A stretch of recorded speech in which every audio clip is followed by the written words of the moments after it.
ஓப்பன்ல வச்சு பப்ளிக்ல வச்சு என்கவுண்டர் பண்ணுங்கங்கறான். இதுக்கு மக்கள் எல்லாம் அதான் எதிர்பார்க்கறாங்க. இந்த விஷயத்தை கொண்டு போய் சேர்க்கலையா?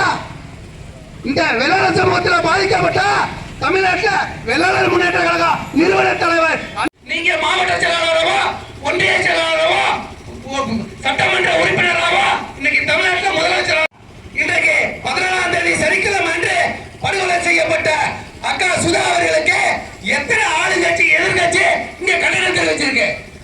இங்க வந்திருக்கக்கூடிய உங்க வெள்ளாளர் எல்லாருக்கும் சொல்றேன், உங்கள்கிட்ட ஓட்டு இருக்கு, எத்தனை பெண்கள் சீரழிச்சுட்டு இருக்கு. இதை பத்தி 234 சட்டமன்ற உறுப்பினர் இருந்தோம். சட்டமன்றத்தில் ஒரு சட்டமன்ற உறுப்பினர் கூட வெள்ளாளர் சமூகத்துக்காக வாய் திறந்து குரல் கொடுக்கலன்னா நீங்க ரப்பர் ஸ்டாம்ப் சட்டமன்ற உறுப்பினர் இருந்தீங்கன்னா உங்க பதவியை ராஜினாமா வேண்டாம் என்ற வாக்குறுதியை கூறிவிட்டு நீங்க ஓட்டு கேட்க போங்க. இன்னைக்கு வெள்ளாளர் தொகுதி ஒண்ணு சொல்லும் பொழுது இது வெள்ளாளர் தொகுதி, வெள்ளாளர் கோட்டை அப்படிங்கிறது எங்க கட்சி, அதிமுக எங்க கட்சி, பாரதிய ஜனதா எங்க கட்சி. எப்ப எங்க தலைவர்கிட்ட வந்து ஆளுநர் லெட்டர் வாங்குற வரைக்கும், அதுக்கப்புறம் இவனை எங்க அப்பனை கட்டியாண்டு இருப்பாங்க உள்ள கம்யூனிட்டியா ஏழமாலைய வயிற்று பொழுதுக்காக ஆடு மேய்க்கிற பச்சனம் குழந்தை கை குழந்தை வச்சிருக்க அந்த அம்மாவை போய் படுகொலை செய்றீங்களா? ஐயா நாய்களா? இந்த வெள்ளாளர் சமூகத்துக்கு இவ்வளவு அடக்குமுறை இந்த தமிழக அரசு இந்த காவல்துறையும் என்னென்ன செய்ய போகுது? காவல்துறை எனக்கு ஒரே ஒரு விஷயத்தை என்ன செய்யணும், இவனை என்ன செய்யறான், போலீஸ் என்ன செய்யறான், எவனாவது ஒருத்தர் ரெண்டு திருட்டு ஏதாவது வழிப்பறியில உள்ளவனை பிடிச்சி என்கவுண்டர் போலி என்கவுண்டர் போடுறானே. இந்த மாரி நாய்களை, இந்த மாரி வெறி பிடிச்ச நாய்களை பிடிச்சோட சுட்டா என்னங்கிற, பிடிச்சோட இவனோட சுடணும், பப்ளிக்ல வச்சு சுடு. ஒரு தடவை ஜெயலலிதா அம்மா ஒரு தடவை செஞ்சாங்க இல்லைன்னு சொல்ல முடியாது. அப்ப வந்து ஏடிஎம் கோல் அதிகமா இருக்கிறப்ப பப்ளிக்ல வச்சு ஒரு 10 பேர் வடநாட்டுக்காரங்க என்கவுண்டர் அடிச்சாங்க. அது போலி என்கவுண்டர்லாம் சொன்னாங்க, மக்கள் ஏத்துக்கல. இப்ப மக்களோட எண்ணங்கள் எப்படி இருக்குன்னா, இவனுக்கு இப்ப என்ன சொல்றாங்க, சாகும் வரை சிறைன்னு சொல்றாங்க. அதே சொல்ற ஒரு டீம் இருக்கான், திமுக கூட்டணி கட்சியை சார்ந்தவன் கம்யூனிஸ்டுக்காரன் என்ன விடுதலை சித்த இவனெல்லாம் அவனோட தொங்கிக்கிட்டு எல்லாம் பார்த்து நினைக்கிறான் ஒழிய, இந்த இடத்துல அந்த பொண்ணு ஒரு தலித்தா இருந்தா இவனு என்ன கொதிச்சிருப்பானோ, இந்த தமிழ்நாடு எந்த அளவுக்கு பரபரப்பாகி இருப்பானோன்னு இங்க உள்ள எல்லாருக்குமே தெரியும். அப்ப இந்த சமூக நீதி பேசுற நாய்களும் அப்படிதான் நடந்துக்கிறான். அவனும் பாசியாட்டி தான் பாக்குறான். பொண்ணு தலித்துன்னா கிளம்பிடுவான், பொண்ணு வேற சமுதாயம், மாற்று சமுதாயம், குடியான சமுதாயம் அப்படின்னா அமைதியா இருக்கான். ஒருத்தவனாவது கண்டிச்சிருக்கானா? இந்த கொலைய, இந்த பாலியல் வன்கொடுமை செஞ்ச அந்த கொலைய எவனாவது பேசியிருக்கானா? பேச மாட்டான். அவனுக்கு வந்து தலித்துல பாதிச்சாதான் அவன் போவான், மற்ற குடியான சமுதாயம்னா ஒதுக்கிப்பான். அது அவனோட சமூக பார்வை. இது முதல் முறை. ஆனா இந்த பாலியல் வன்கொடுமைகள் பிரச்சனைகள் வந்து அப்பையிலிருந்து தொடர்ந்து இருந்துகிட்டு இருக்கு, எல்லா மாவட்டங்கள்லயும் இருக்கு. இதை தடுக்கிறதுக்கு தமிழக அரசும் தமிழக காவல்துறையும் கடுமையான சட்டத்திட்டங்களை போட்டு அவங்கள உடைக்கணும் தான். இன்னும் என் மனசுலயுமே அந்த எண்ணம் வராத அளவுக்கு இவங்களோட காவல்துறையோட நடவடிக்கை இருக்கணும்ல. இதுல வந்து அவன் அரசியல் பேக்ரவுண்ட் உள்ளனா அதுக்கு ஒரு தகுந்த மாதிரி பேசுவானுவோம். எல்லாத்துக்கும் ஒவ்வொரு மாதிரி காவல்துறை நடவடிக்கை இருக்கு. அதனாலதான் இந்த மாதிரி குற்றவாளிகள் வெளியில வர்றான்.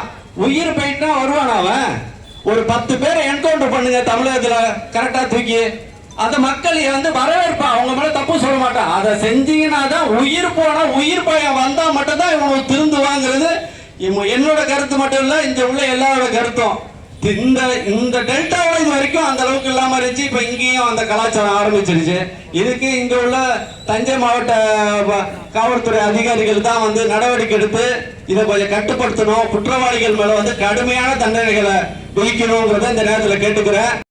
மகளிர் அவர்களுக்கும் மற்றும் தன்னெழுச்சியாக வந்து நிற்கும் அனைத்து உறவுகளுக்கும் சொந்தங்களுக்கும் இந்த காலை வணக்கத்தை தெரிவித்துக் கொண்டு, இந்த வெள்ளாளர் சமூகம் இந்த தேர்தல் நேரத்தில் அவங்க இஷ்டத்துக்கு ஓட்டு போடுறதுனால தான் இந்த நிலைமை நடக்குது. ஒரு அநீதி நடந்தா எந்த ஒரு அரசியல்வாதி கேட்கறது இல்லை. இதே மாற்று சமூகத்தில் நடந்திருந்தா ஸ்கார்பியோ காரை எடுத்துக்கிட்டு வரிசையா போய் வீட்டில் துக்கம் அனுசரிச்சுட்டே இருப்பாங்க மாற்று கட்சி. அது எல்லா கட்சியும் தான் சொல்றேன். அதிமுக, திமுக, பிஜேபி மித்த எல்லா கட்சியிலும் உள்ளவனும் போய் அவங்களுக்கு இது பண்ணிட்டு கஞ்சா அடிக்கிறவனை என்கவுண்டர் பண்ணி யாரே என்கவுண்டர் பண்றீங்களா? பெண்களை பாலியல் வன்மை கூட பண்ணவனை ஏன் என்கவுண்டர் பண்ண மாட்டீங்க? ஏன் உங்களுக்கு தெம்பு இல்லையா? திராணி நீதி கொடு, சுதாவுக்கு நீதி கொடு. தமிழக அரசே, தமிழக அரசே, வஞ்சிக்காதே, வஞ்சிக்காதே. நீதி கொடு, நீதி கொடு. சுதா படுகொலைக்கு தூண்டாதே தூண்டாதே வெள்ளாளரை தூண்டாதே, வெள்ளாளரை தூண்டாதே சீண்டாதே, சீண்டாதே, சீண்டாதே சீண்டாதே வெள்ளாளரை சீண்டாதே. வெள்ளாளரை சீண்டாதே கேட்கலையா வெள்ளாள குரல் கேட்கலையா? வெள்ளாள கூட கேட்கலையா நீதி கொடு, நீதி கொடு. நீதி கொடு நீதி கொடு சுதா பெண்ணுக்கு நீதி. அவனை ஓட விட்டு என் கண்ணுக்கு எதுக்க சுட்டுருந்தா என் சாந்தி அடைஞ்சிருக்கும், அந்த பொண்ணுக்கும் சாந்தி அடைஞ்சிருக்கும். அவன் அது என்ன நடந்து என் பேரப்பிள்ளைக்கு ஒரு காது ஊத்தி வாக்கல சார். அது என்ன தாயா அனுபவிச்சு 2ஆம் கட்டி பொண்ணு சார். ஒரு பொம்பளை கொண்டோட நின்று பேசாது சார். குடும்பத்துக்கு ஏத்த பொண்ணு சார். நான் பெருமைப்பட்டு வாழ்ந்தேன் சார். இந்த எனக்கு வந்து அவமானம், என் குடும்பம் வந்து இப்படி நாயக சேர்ந்து வரும்னு நான் நியூஸ்ல கூட பார்த்தேன் சார். எனக்கு நடந்த நடக்க எங்கேயுமே நடக்க கூடாது சார். இந்த நாளிலொன்றுல நடந்தத அவங்க விட்டு வச்சதுனாலதான் மறுபடியும் என் மரும மேல அவன் கை வச்சான். 9 வயசு பண்ணு வழக்கூட பட்டு அதை கண்டுபிடிச்சு கொண்டு வந்தாங்க. அதை அப்படியே மூடிட்டாங்க நாளிலொன்று தானா. அதனாலதான் அவன் திரும்ப திரும்ப செஞ்சுட்டான். வந்து 3 நாளவுல இந்த நடவடிக்கை எடுத்துட்டான்னா அவனுக்கு எவ்வளவு ஒரு துணிச்சல் இருக்கும். என் கண்ணுக்கு அதுக்கு அவனை விட்டுருந்தான். நான் சுட்டுட்டு நான் ஜெயில போயிருப்பாப்பா. இன்னைக்கு என் பிள்ளைய தவிக்காது சார். நீங்க பார்த்து எனக்கு ஆடை நீங்க லட்சத்தை கொடுத்தாலும் என் உயிர் வராது. இல்லைன்னா நான் தாங்கக்கூடிய சத்து கிடையாது. இன்னைக்கு 5 நாளாச்சு இதுக்கான நடவடிக்கை யாருமே எடுக்கல. என் தாழ்ந்தவன் எனக்கு ஒத்துழைப்பு கொடுத்தவங்களுக்கெல்லாம் பெருமாண்ட நன்றி. எனக்கு பேச கூட தகுல சார். நான் 5 நாளாச்சு சார் தண்ணி குடிச்சு சொல்றது. என் பொண்ணு வந்து இருக்கிறதுனால நான் இந்த நிலைமையில நடமாடி செத்த நடமாட குணமா இருக்கேன் சார். எந்த பொண்ணுக்கு இந்த நிலைமை வரக்கூடாது. பயங்கரமா சொல்றேன், எந்த பொண்ணுக்கும் வரக்கூடாது. எல்லா பொண்ணு படிக்க போகுது, காலேஜ் போகுது. அந்த இதை பார்த்துட்டு இந்த வழியா போகுதுன்னா பட்டத்தர் வழியா போயிட்டு இருக்கு. எந்த கொடுமை நடக்கூடாது. இன்னைக்கு 25 வருஷம் அந்த தோப்பந்தூர்ல ஆடு மாடு எல்லாம் மரம் மட்டை எல்லாம் இருக்கும். வயசு கொத்த பொண்ணெல்லாம் ஆடு வைக்கும். இப்ப நடவடிக்கையில இந்த கொலை நடந்தது கிடையாது. எல்லாம் பச்சை பொட்டுவான், எல்லாம் பிள்ளைங்க போவோம். ஆடு மேல மேய்ச்சிட்டு உட்கார்ந்து இருக்குங்க. மக்கள் ஏற்பட்ட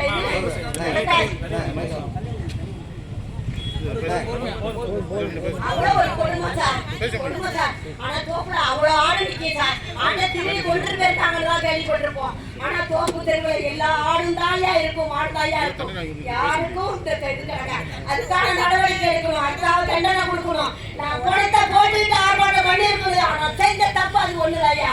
நான் செஞ்ச தப்பு அதுதாயா ஒண்ணு. நான் அவசரப்பட்டு தூக்கிட்டேன். எனக்கு யாருமே தெரியாதுயா. எல்லாருக்கும் நன்றி, வணக்கம். மனைவி சுதா இறங்கினது தெரியாது எனக்கு. ரொம்ப நேரம் கழிச்சு தான் தெரியும். ஆனால் ஆஸ்பத்திரிக்கு கொண்டுட்டு போன பிறகு தான் இறந்துட்டாங்கன்னு சொல்கிறாங்க. ஆனால் இதேமாதிரி சமூகத்தில் இனிமேல் அடுத்தவங்களுக்கு யாருக்கும் இந்தமாரி நடக்கக்கூடாது. அடுத்த சமூகத்தில் இந்தமாரி நடக்கக்கூடாது, யாருக்கும் நடக்கக்கூடாது. கொடுத்துருப்பாங்க. இதெல்லாம் ஏன்னா நம்மள்ட்ட ஒத்துமையில தேர்தல் நேரத்தில் இவன்ட்ட ஏமாத்தியுமே கடுமையாக பேச மாட்டேன். எனக்கு 2 விஷயம் நடக்கணும். நடக்கலன்னா திருவாரூர் மாவட்டம்